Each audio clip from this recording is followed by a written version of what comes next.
Symposion er skrevet af Platon omkring år 385 f.Kr., men vi læser en nyere udgave fra 2000, som er skrevet af Jørgen Meyer og Christian Gorm Thorsen.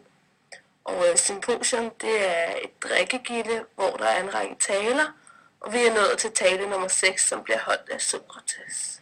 Ja, og den tekst, vi har læst i dag, den handler så om Sokrates tales, hvor han gør op med Agatons syn på Eros. Og Sokrates fortæller så om en samtale, han har haft med Diotima, og hun har lært ham, at Eros er en mellemting mellem Gud og dødelig, altså menneske. Og Eros er derfor også en mellemting mellem det skønne og det hæslige, samt det gode og det onde. Ja, og spørgsmål 6, det lyder jo, hvordan mon Agaton har det efter dialogen med Sokrates?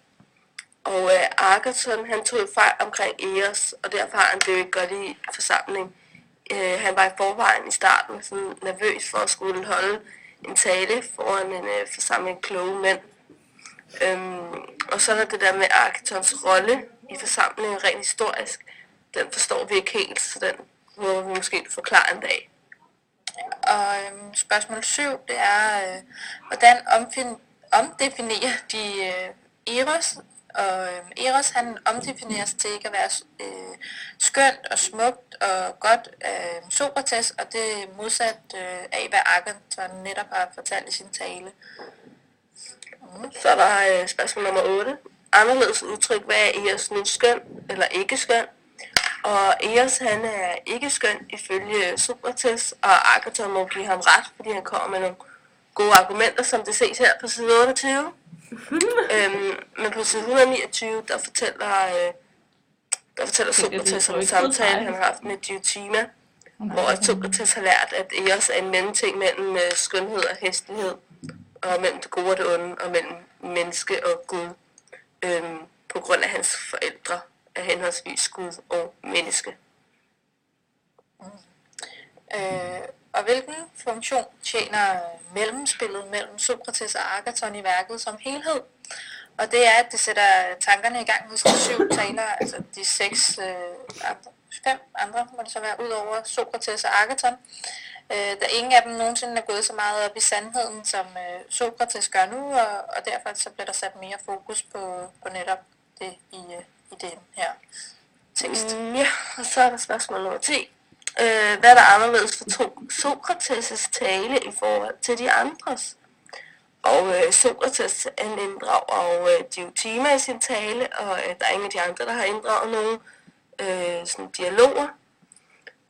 Og foruden det, så indleder han også sin tale med en dialog eller en mindre diskussion med Agaton om det her med, om hans synspunkter var korrekte.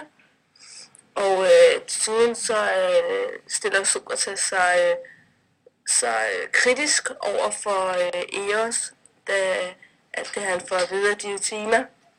Og så fortæller han også om Eros' barndom og hans forældre og hans opvækst, som vi ikke har hørt nogen snakke om før. Ja, og så har vi også, hvorfor Sokrates vælger den her form, om det er usædvanligt eller almindeligt for Sokrates. Og ud fra hvad vi ved, så er det normalt at Sokrates forholder sig kritisk over for de informationer, han får. Og desuden så henholder han sig så vidt muligt hele tiden til sandheden, om det er meget usædvanligt eller almindeligt for Sokrates. Det ved vi ikke rigtigt, da vi ikke sådan rigtig har nogen baggrundsviden om Sokrates som sådan. Så hvis du forklarer det, så er det også meget godt. Og så har vi spørgsmål nummer 12, som er, hvordan vil du tegne Sokrates' tale ind i den udleverede tegning? Og Sokrates, han er jo den 6. taler, men indholdet i hans tale gør det som op med de andre talers billede, især Agaton, og derfor så skulle Sokrates muligvis have været den sidste taler, da han gør det svært for den 7. taler ligesom at komme igen og fortælle noget nyt om Eros, da Sokrates ligesom har lagt sådan en helt ren linje og virkelig argumenteret for, hvad han har hørt fra Diotima. Hej fra os. Hej.